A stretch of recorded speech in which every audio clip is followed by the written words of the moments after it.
বিচার কার্য করি, আমার কাছে মনে হয়েছে যে ঢাকা আর সিলেট কোনো পার্থক্য মনে হয় নাই।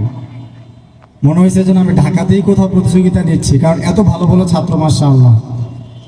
মানুষ মনে করে যে ঢাকাতেই মনে হয় শুধু ভালো ভালো হিফজখানা, ঢাকাতেই ভালো প্রতিষ্ঠান। না, আজকে প্রতিযোগিতা নিয়ে বুঝতে পারলাম যে না, সিলেটেও ভালো মানের হিফজখানা আছে আলহামদুলিল্লাহ।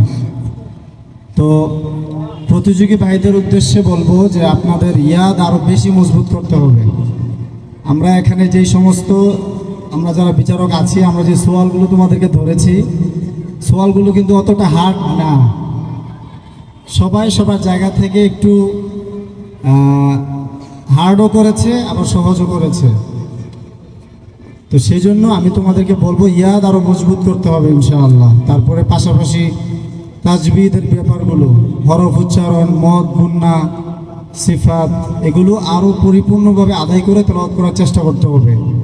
আর সুর মাশাআল্লাহ, সবার সুর অনেক সুন্দর, সবার কণ্ঠের সুর অনেক সুন্দর, কিন্তু আমরা যেটা চেষ্টা করব, আমরা সুরের দিক ফোকাস বেশি না দিয়ে আমরা ইয়াদের দিক এবং তাজবিদের দিক বেশি ফোকাস করতে হবে। ঠিক আছে? সবাই কথা শুনতে পারছো?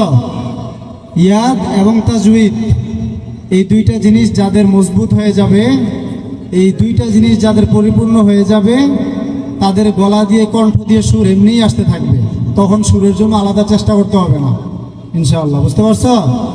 এই জন্য ইয়াদ এবং তাজবিদের জন্য বেশি বেশি চেষ্টা করতে হবে।